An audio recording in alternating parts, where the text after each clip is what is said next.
안녕하세요, 생기입니다. 오늘은 책을 읽는 시간을 가져보도록 하겠습니다. 인간이 진화하지 않았다면 지구는 어떻게 되었을까? 우리의 진화는 필연이었을까? 우리가 없어져 버리면 우리 또는 우리만큼의 복잡한 존재가 다시 나타날까? 10억 년 이상 동안 거대한 얼음판들이 남극과 북극 사이를 떠다녔다. 때로는 적도까지 밀려오기도 했다. 다시 이 현상은 대륙이동설, 지구의 다소 불규칙한 공전 궤도, 조금씩 바뀌는 자전축, 대기 이산화탄소 양의 변동과 관련이 있다.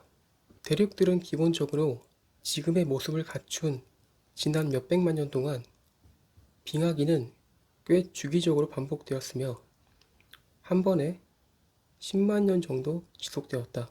두 빙하기 사이에 따뜻한 해빙기는 보통 1만 2천에서 2만 8천 년 정도 계속되었다. 마지막 빙하기가 뉴욕에서 물러간 것은 1만 1000년 전이었다.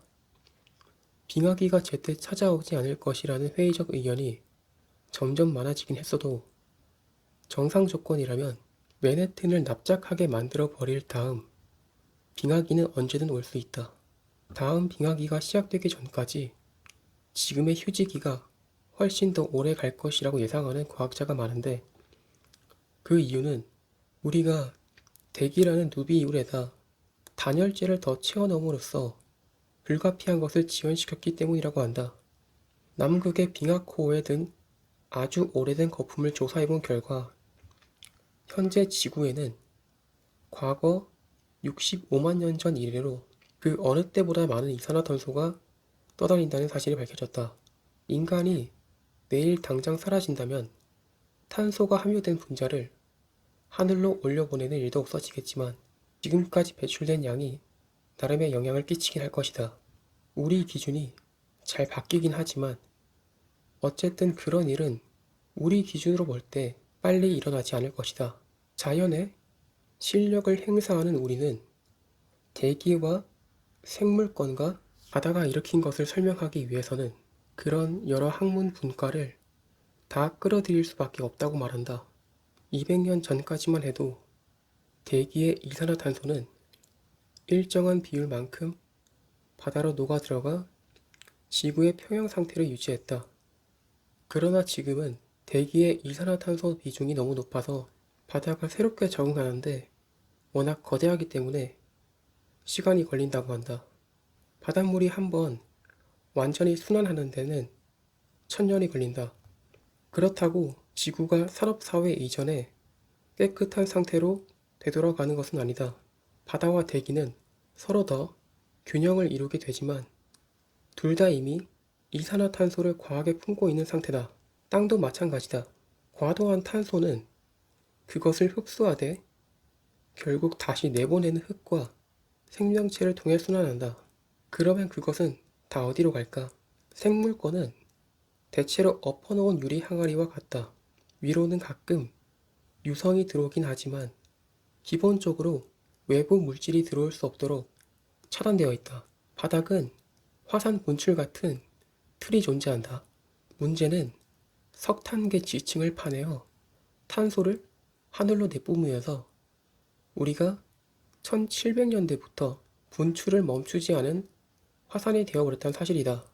인간 세계라는 화산이 탄소를 과배출하면 암석의 순환이란 것이 효력을 발휘한다. 지각의 대부분을 구성하는 장석이나 석영 같은 규산염이 비와 이산화탄소가 합쳐져 만들어내는 탄산에 의해 서서히 풍화되어 탄산염으로 되돌아간다. 탄산은 흙과 광물질을 녹이고 이때 나오는 칼슘은 지하수로 간다. 이 지하수는 강을 따라 바다로 가서 조개 껍데기처럼 침전된다. 이 과정은 아주 느리지만 탄소가 너무 많아진 대기에 풍화작용이 심해져서 좀 더 빨라질 것이다. 결국엔 지질의 순환이 이산화탄소를 인간 이전의 수준으로 되돌려 놓을 것이다. 아마 10만 년은 걸릴 것입니다.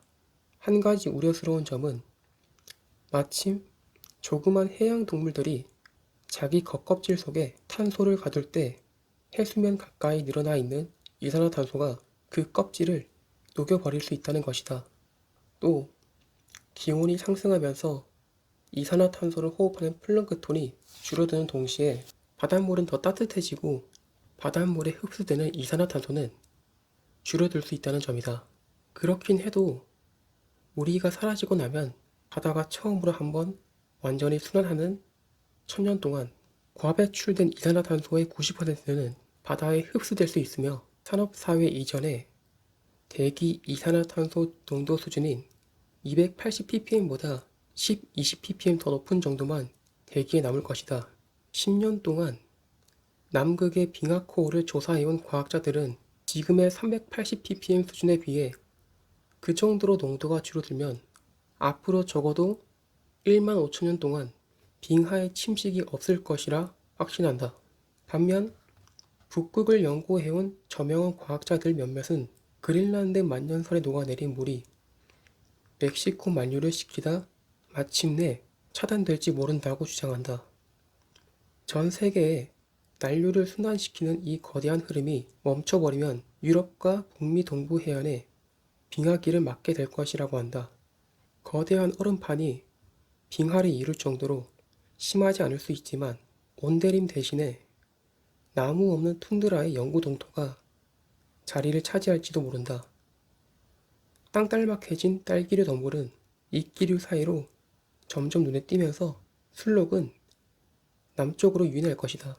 날씨가 덥든 춥든 그 중간이든 인간이 대기 중의 탄소를 500에서 600ppm 수준으로 올려놓은 세상에는 그린란드 얼음의 상당 부분이 녹아 대서양으로 쏟아져 들어갈 텐데 지금의 방식대로 산다면 서기 2100년경 900ppm까지 치솟을 것으로 보인다. 어느 정도일지 정확히 예측은 할 수 없으나 남쪽으로 뻗어있던 빌딩들이 파도에 시달리며 얼마 못 가 전부 무너져 버릴 것이다. 기후변화는 극지방 얼음판들의 전진과 후퇴에 따라 결정되었다. 이제 열대지방의 순환도 상관이 있다는 의견이 신빙성이 높아졌다.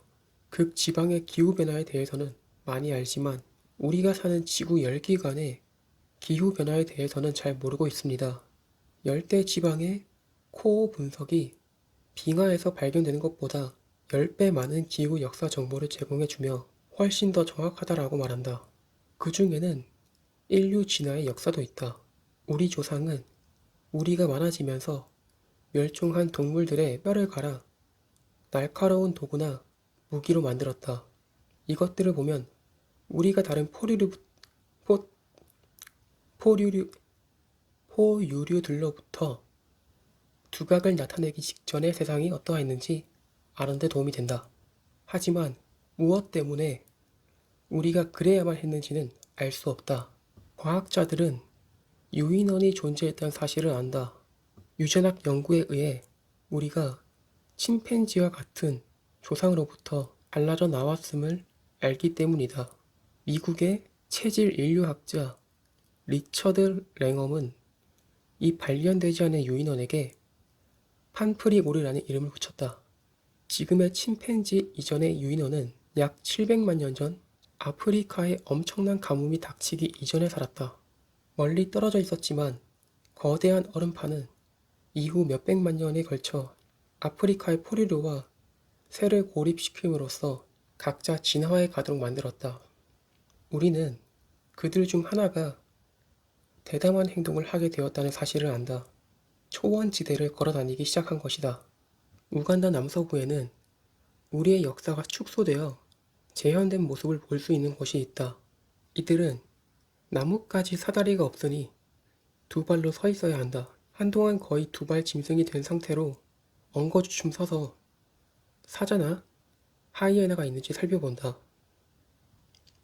그리고 잡아먹히지 않으면서 도달할 수 있는 나무 하나를 점치고 둔다. 300만 년 뒤 세상은 다시 따뜻해졌다. 얼음이 물러가고 나무들은 이전의 땅을 되찾았다. 아프리카의 조각난 숲들은 다시 이어져 대서양에서 인도양까지 푸른 띠가 형성됐다. 그런데 이 무렵 팜프리고르는 단절 없이 새로운 존재로 이어졌다. 두 발로 걸어 다닌 지 100만 년이 더 되자 다리는 길어지고 마주보는 두 엄지발가락은 짧아졌다. 나무에서 사는 능력을 잃어가는 대신에 땅에서의 생존 기술이 발달하면서 더욱 그런 식으로 변해갔다. 이제 우리는 호미니드가 되었다. 사람과로 넘어오는 도중 우리는 불을 우리 것으로 만들 줄 알게 되었다. 우리는 그들이 중동에서 처음으로 밀과 보리를 재배했다는 사실을 알고 있으므로 풍성한 선물을 갖고 돌아와 그 씨앗과 농사 지식을 갖고 고향 땅 아프리카로 돌아갔으리란 주장을 할 수 있다. 때가 좋았다. 워낙 많은 물기가 얼어붙어 빙하가 되는 바람에 해수면은 지금보다 90m나 낮았기 때문이다. 동시에 아시아 먼 곳까지 뻗어간 다른 인간들은 멀리 시베리아까지 이동했고 베링해가 잠시 육지화되자 1600km 넘어 알래스카를 건너갔다. 이 연결로는 1만 년 동안 800m 이상 두께의 얼음에 덮여 있었다. 그러나 이 무렵 얼음이 물러나자 기다란 통로가 되었으며 어떤 곳은 폭이 48km를 넘기도 했다. 인간은 녹은 물로 된 호수, 가장자리 따라 이 통로를 건너갔다. 우리 조상들이 무엇에 이끌려 그곳을 떠났든 그들의 결단은 이전에 그 무엇과도 비교할 수 없는 진화상의 비약을 촉발시켰다. 이를 두고 혹자는 세상에서 가장 성공적인 진화였다 하고 혹자는 가장 파괴적인 것이었다고 한다. 이곳 우림지대에서 가끔 들려오는 북소리가 침팬지들이 튀어나온 나무 뿌리를 두드린 소리임을 안다. 서로에게 신호를 보내는 것이다. 이곳의 침팬지들은 인간과 자기 내부의 적들 말고는 딱히 두려워할 만한 포식자가 없다. 이렇게 풀로 둘러싸인 나무에 5마리가 있다는 사실만으로도 그들이 적응력이 뛰어난 유전자를 물려받았으며 숲에 나는 아주 특별한 것만 먹고 사는 고릴라에 비해 다양한 먹이를 먹고 다양한 환경에서 살 수 있는 능력이 훨씬 더 뛰어나다는 점이 증명된다. 하지만 인간이 사라지면 그럴 필요 없을 것이라고 한다. 숲이 금세 빠르게 회복될 것이기 때문이다. 물론 그때까지 빙하는 다시 찾아오겠지만 말이다.